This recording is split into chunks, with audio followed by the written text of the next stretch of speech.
So we've had a couple of great presentations, and it really is an honor to be here. Thank you to CII and to Ridesh for having me here. We've had Hemant talking a lot about sustainability and waste, and Mia has been talking about the home. I'm going to shift and talk a little bit about workplaces. One second, sorry.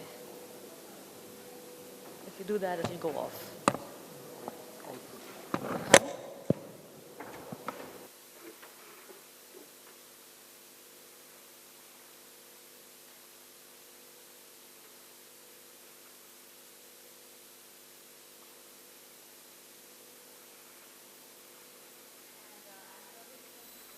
Between you and lunch, so and we're running late, so I got to try and make this as interactive as possible, assuming we have a presentation. All right, okay, we're set, great. Okay, so working out of the box, that's the subject of my book. What I'm going to talk to you is about leadership by design. Okay, so one of the things that I do is I write a column in the Mint where I interview CEOs and I talk to them about their workspaces. And why I really do this is to see what can workplaces tell us about why CEOs are successful. So all of us in this room are designers. We come from a design background. Why is it that workplaces are important to us? So I want to look at the impact of design and business together. And really the idea is by looking at spaces, we get to know more about how people work, and how people work tells us why they're successful. So there are certain lessons here for you and me and our work lives that we're going to be talking about. So that's roughly the outline of the presentation.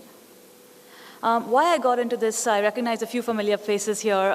I was in the furniture business, and when I graduated from Harvard, having done my MBA, I realized that I didn't learn anything about design. And actually, I was asked to run a furniture company which had to interface hugely with design.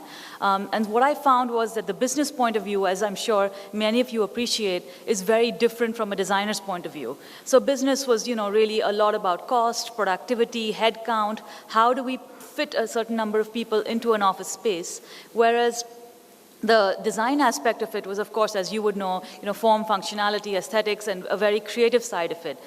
And actually, what I found was that business and design were speaking really different languages. And what I wanted to do was really to put them together by looking at it from a people's point of view. So how do you get designers interested in business? And how do you get business interested in design? Really, it was the people. And when I mean the people, I also mean all the intangible assets that go into an office. And I'll talk about that in a minute. But the person I had really on my side, and we were talking about people who are interested. I think Hemant, you referred to Thomas Watson in his letter, and he talked about environment and how an environment is important to design. So I met Martin Sorrell, who's the CEO of WPP, which is one of the world's largest media and communications group. And he said, our second biggest investment, it's not just a cost, it's an investment, is property. It's very important. So, it made me feel that there is a connect here really between what we're talking about, between the workplaces and the people, and to try and explore that a little bit further. And just to give you a little glimpse, we all have to have videos now to keep everyone's attention.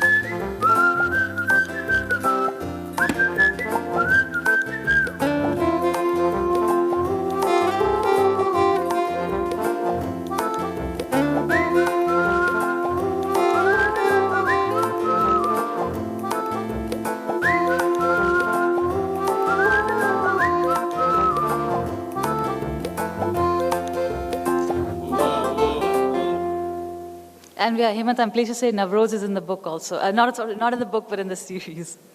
as a design thinker. Okay, so we're going to make this a little fun and interactive. So what I'm going to do is I'm going to show you an image and a quote, and I'm going to ask you to guess which office of who it belongs to, and I'll give you a couple of options. And just to make it a little fun and make it a little competitive, we'll split the group here into like Team A. There are more people on this side. So everyone on this side of the camera is Team A. That's Team B. And you guys just have to put your hands up, and we'll see which team wins. And Hridesh is also going to help me decide if there is anybody who is particularly participative and gets all the right answers. That person gets a free copy of my book, which is not available on Amazon right now. It's the hard copy, limited edition version. So I'm hoping for a lot of participation. Let's start. And yeah, I think there might be some people here who've read the book. Please be quiet. That would be cheating. I will spot you from a distance. Okay. Meeting people gives you more information than anything else. Meet anyone who wants to meet you, okay? So CEOs are not known for meeting people, not known for being very accessible, but this person believes in that. This is their office. He's quite old-fashioned on technology, but he has like 3 assistants to filter through all his requests because he's got so many requests. And this is the office. It's quite simple. So is this Deepak Parekh of HDFC, or is this Anand Mahindra? How many people think this is Deepak Parekh? Put your hands up. So one, okay, a few over there. And how many people think this is Anand? Okay, that's still Team V, but the right answer is Deepak Parekh. We need a little more participation from Team A, guys. The cameras are not on you. Next one. 5 years ago, I took the exercise looking at my emails, very few emails every day. So this person gets very, very few emails, runs a very large company, but says I get, about 40 emails a day, which is a really low figure for somebody in that position. And that's the office. And one clue over there is why they get so few emails is that they also believe a lot in teleconferencing, video conferencing. So is that Rajan Anandan of Google, or would that be Chandra of TCS? So who thinks this is Rajan Anandan? So a few hands here and there. And Chandra, TCS? Yeah, quite a few. I think it goes to Team A. Good response, yeah. So that's him. And it's really interesting that he gets only 40 emails a day. Because what he does is that he's got a lot of people reporting to him. He says day-to-day management is always going to be with those people. But what I do is I really connect with people either over phone or video or in person. And he prefers to use his time rather than just sitting and looking at his computer. And the reason I raise this is because of accessibility. So the whole idea that, how do you make yourself accessible? If you look at what Deepak Parekh is doing, and if you look at what Chandra is doing, both have made themselves very accessible, but in very, very different ways. So really, I guess the lesson, that I'd like you to think about is how do you make yourself accessible in the same way? Conference rooms named after Arjun, disciples of Krishna. We look at ourselves like Arjun in the battlefield. So this is the office. It's very spacious, luxurious, and nice. And then these are, the signboards for the Arjun-named conference rooms. So would that be Kishore Biani of Future Group, or would that be Ajay Piramal of the Piramal Group? So how many people think that's Kishore Biani? A few names there, yeah. And how many people think that's Ajay? Oh, yes, okay, now we've got more. So yeah, it is actually Ajay. That's him there. And, the reason I want to mention this is spirituality really is because, not because he's just a religious person, he is a big believer, but really that what I'm seeing now is with certain CEOs is that for them, spirituality is actually part of their outlook on the way they look at their business. So one of the reasons why they have this Arjun and Krishna metaphor, and they've used the office to reflect that, is they say that like life is a battlefield, we're on the battlefield also, Arjun was in the battlefield, and the whole message of the Gita really is how do you conduct yourself when you are in that battlefield, how do you govern your thoughts and emotions. And for him actually the office was really that representation of that battlefield and a way to keep serene and calm, and that's why it was a very serene and calm environment. So that's spirituality. This one. Deeply believe that we need to remind people that business is an honorable thing to do. It's about a mission statement. It's not just a bunch of empty words. So somebody who takes that mission quite seriously, we've had 2 companies here that talk about what they stand for this morning. This is the space. It's a nice big space. So do you think that is Nitin Noria of the Dean of Harvard Business School, or is that Uday Kotak of, well, we all know Uday Kotak. So Nitin Noria, any guesses? No. And Uday Kotak? A few. Well, it's actually Nitin. And of course, right now, I guess he is in a bit of a controversy, but nevertheless, I still believe as a student of his that I think that this is really one of the best people I've ever, really one of the best CEOs I've ever met in my life. And his ability to actually preach what he stands for is very high. One of the things I brought up here was the whole idea of purpose. And we talked about purpose today, again, in the context of design for both IKEA and Godrej. For purpose, when it comes to a place like Harvard Business School and where it reflects is in design, is how they construct their campus. Because obviously, business schools have access to resources that, a business school like Harvard has a lot of access to resources. And the way it constructs its campuses tells us a lot about what the priorities of that dean is. So his priorities include innovation, include inclusion, include internationalization. All of this is visible from the kind of campus that he's come up with.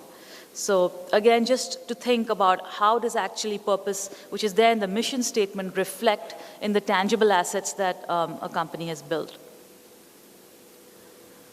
So this is a little different. This is also about being egalitarian and democratic, same-sized cabins, tables and chairs. This is the chair. It's, I think it was like a human scale chair, which was, much more expensive than what you might ordinarily get. It was really seen by the CEO as an investment. Every employee got the same chair. Huge statement by this person. And this is some of the executive areas which were more opened up, smaller cabins, more open space for the employees also. So do we think this is Subrato Bakshi of Mindtree, or do we think this is Shikha Sharma of Axis Bank? So who thinks it's Subrato Bakshi?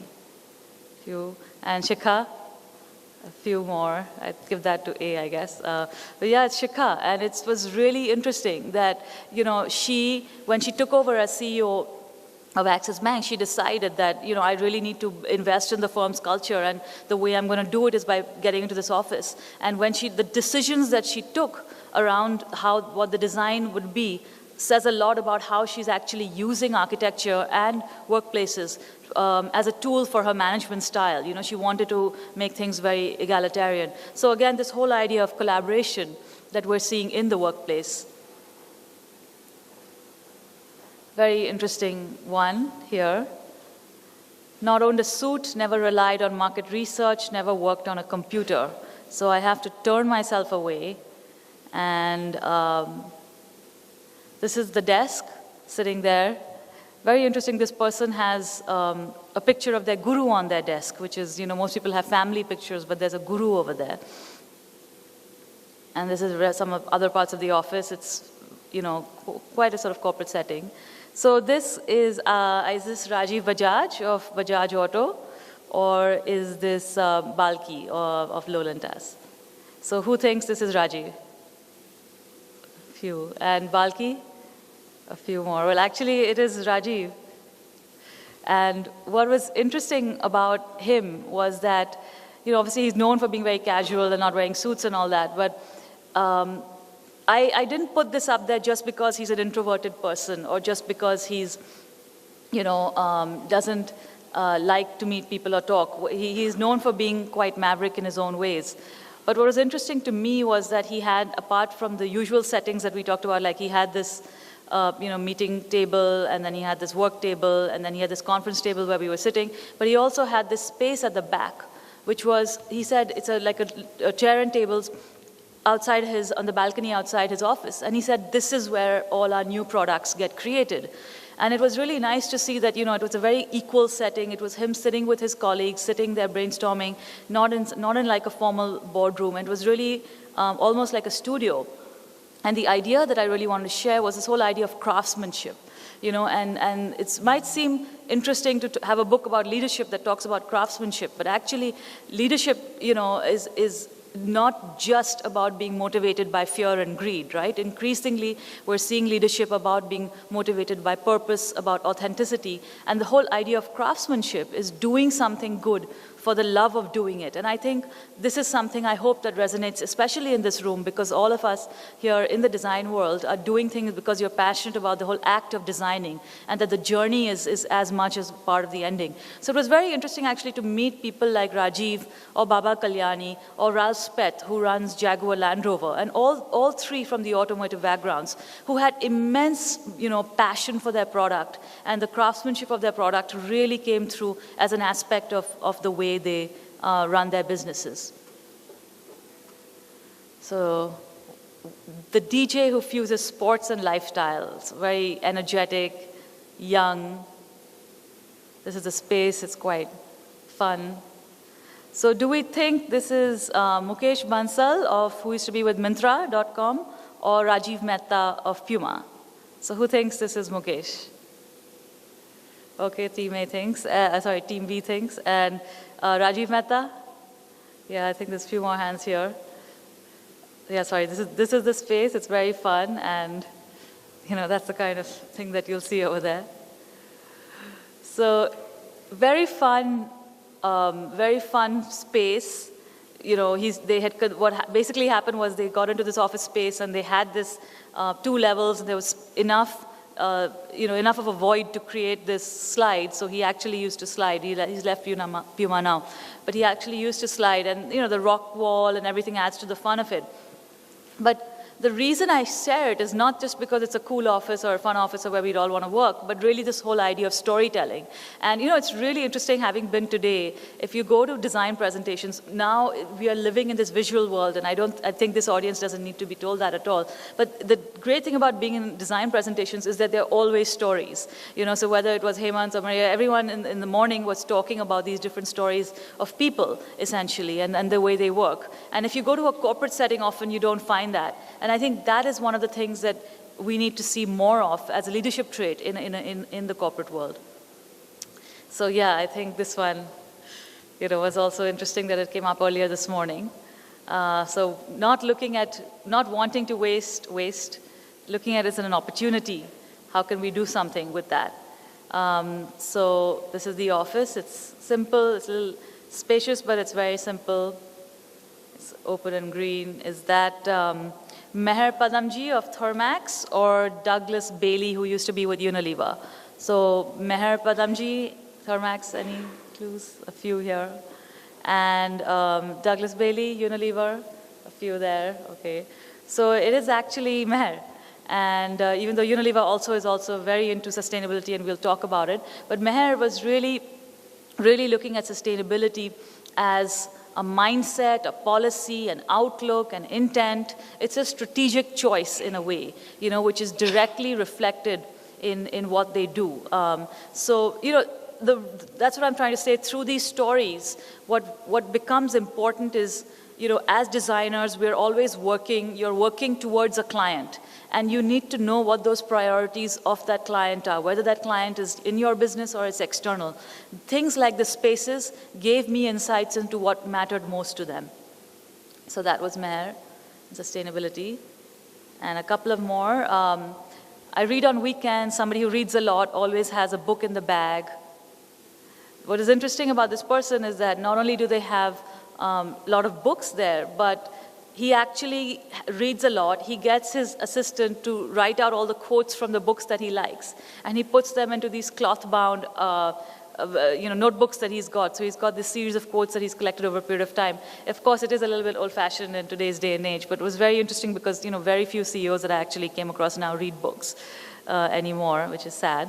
But is that Harsh Mariwala of Marico, or is that Kumar Mangalam Birla of Aditya Birla? So how many think that's Harsh Mariwala? Few. And how many think that's Kumar? It's actually Harsh. So he has got this library, And why I brought him up is not just because I want to encourage you to read, of course I do, but really what was this whole idea of learning and renewal, and I think this is at a personal level for all of us. How do we actually bring that into our life, and how do we create space for that, for learning and renewal in our lives? And the last one, so I'm not, you just read this. I wouldn't trade this for $1 million because of the pulse of the place. Is it Rajan Anandan of Google or Prasoon Joshi of McCann? So who thinks this is Google, Rajan Anandan? A few, just one at the back there. One. And Prasoon Joshi, a few more.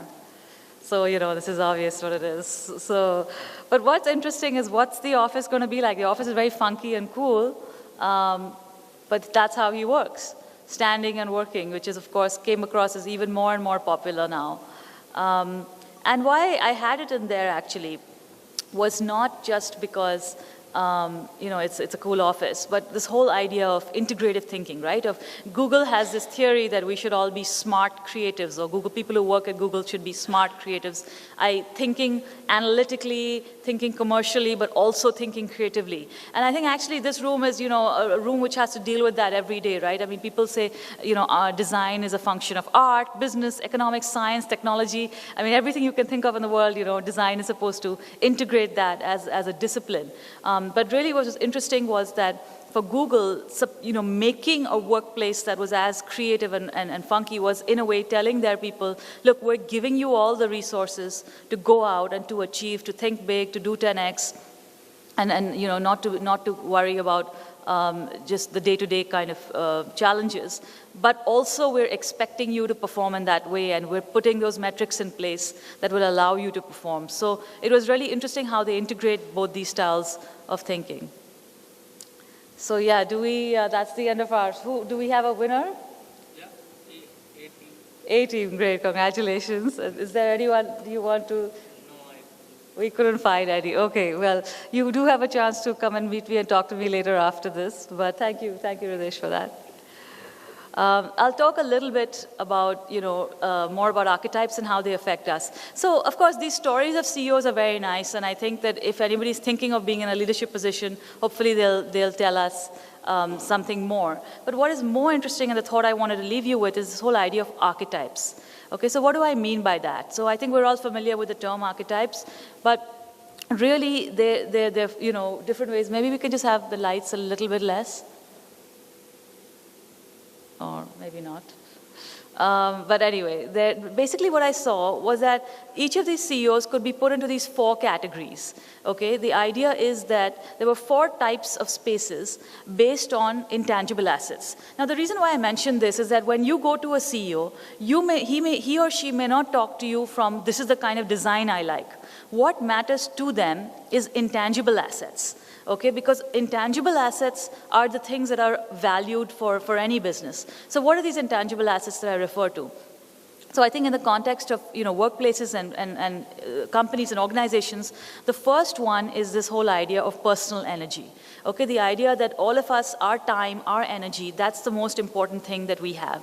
The second is the idea of organizational capital. So organizational capital is everything that goes into the culture, the structure, the learnings, the processes, everything that makes that organizational special. The third is brand values. So, I mean, this I'm sure we all understand, the values that set the brand apart. And then the fourth is the environment. Okay? So when I met, the CEOs will not tell me, I like this kind of design or I like that kind of design. They will tell me what comes through their conversation is, I'm interested in personal energy, I'm interested in organizational capital. That's what they're interested in. And how do you know that? What are the characteristics of that? That's because the workplace plays a different role in each of those types of archetypes. So for example, I'd say a lot of offices, for most CEOs, a lot of offices are anchors to nourish personal energy. Okay, so in the sense that the CEO is really looking at that space almost as a very, very private and closed space, one of the few places where they're by themselves, and they can really nourish their energy. And the characteristics of that from a design point of view are really looking at, there's usually just a desk, a meeting table, there's a very formal kind of setting. And it's quite enclosed. And if of course you are interested, like in the book I talk a lot about design triggers that will help you to understand which CEO falls in which category. But I'll just give you a summary here. So for example, Balki, Balki sitting in his office here. This is a very interesting space because all it's about is his personal energy. He says, I don't need anything around me. I just need a table chair. And most of the time when I'm working, I even put the windows down. Contrast this with Prasoon Joshi. He's got all his awards lines there, a very large office, quite a nice setting. But again, same thing it's a nourishing space for personal energy. Similarly here with Kumar Birla, like he's got this hugely, it is a spacious, it is a lavish space, but the main thing about it is that it's very, very calm and a very nourishing space. Now, contrast this with a different sort of CEO, which is a CEO who's looking at the office as a tool to build capital, right? Now, somebody like this is Linda Grattan. She's a researcher. She's what I call a global micro-entrepreneur. And she has a small space in London where she has got a small setup. And when they need to meet, they just pull up a meeting table in the middle. They all sit by the sides. It's very open. And I use this as an example just to highlight that some of these ideas can work in small spaces also. You don't have to be, CEO of a very large company. Or here, the former head of Harley Davidson, Anu Prakash, again, standing and working out in the open, no cabin. This kind of CEO is sending a message to their organization. And what they're really trying to say is that they're using that investment into the space as something to build organization capital. Now, the other sort of space is a platform to create brand values. And here we have Myntra. This was a very, very branded space, very communication. I think a lot of us work in this kind of environment, so I don't think this is particularly new. And this is Harley Davidson again, where they use the brand, they use the tanks very beautifully in their spaces. And then resources to sustain the environment. So here, only a few CEOs were in this category, but those that were there were very clear that we're using the space as a resource. We want to sustain the environment. So for example, Unilever, this is an office that belongs to them in London, and it's all about agile working. So the idea is that even if the person who's at a senior level, he's not using this space, somebody else can use that when he's not there, So we've got a few minutes, so I'll just talk very quickly about lessons for us, work lives. I'll leave these with you. Which of these apply to how you feel about meetings? Okay, so we've got very different views on how you want to run meetings. The question is, how do you make yourself accessible and collaborative? Then technology and communications. Again, very different views. People who read them all the time, people who are not reading all the time. But the main thing is, are you distracted by technology or are you in control of it? I think this came up as a single biggest issue in everybody's work life.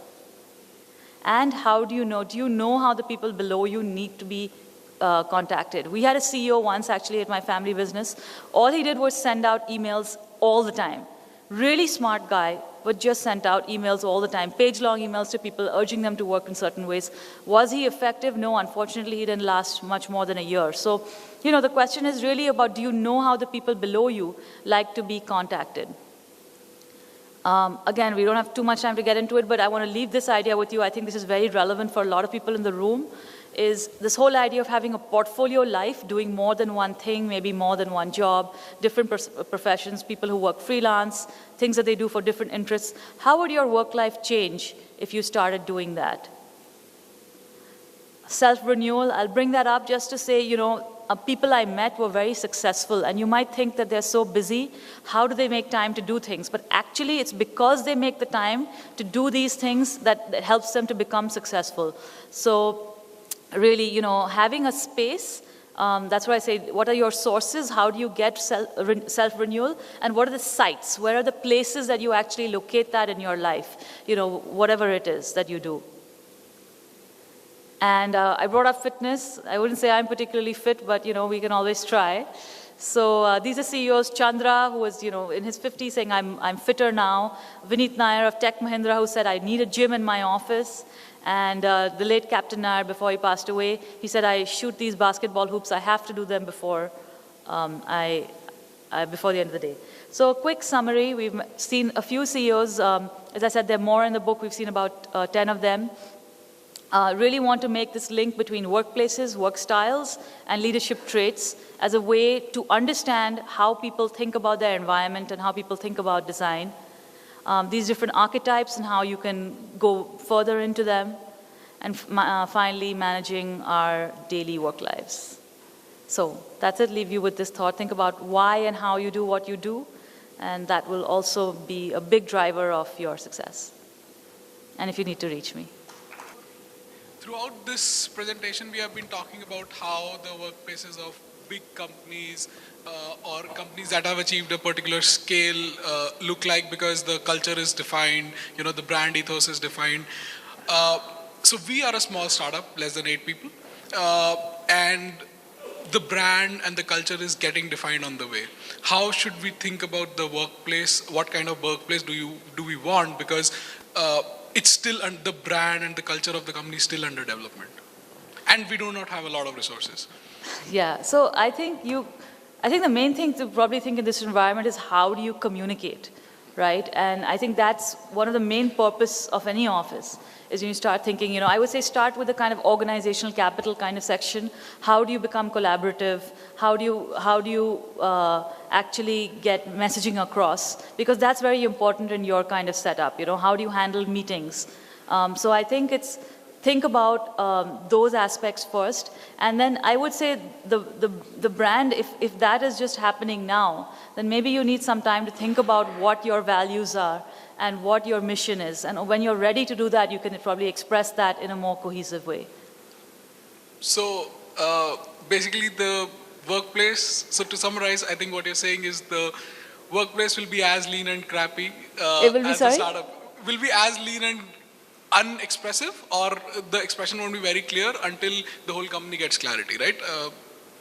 Yeah, I think actually, in a way, sometimes doing up the workplace can also serve as a project which allows you to work on your identity, because you have to think about it, right? Often you don't have the time or the resource to think about it. So when you actually maybe sit down and think about what are you going to put up on your walls, what are you going to put up on the entrance, what's there going to be on everyone's computer, maybe that's one vehicle to actually think about what you want to do, what you want to, be all about.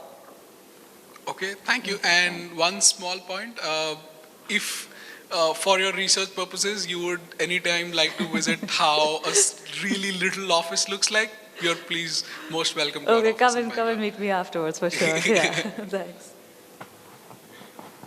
Okay, sorry, I think we have to run, but I'll be waiting out there, so anybody come and meet me, and we'll be doing a small book signing, so.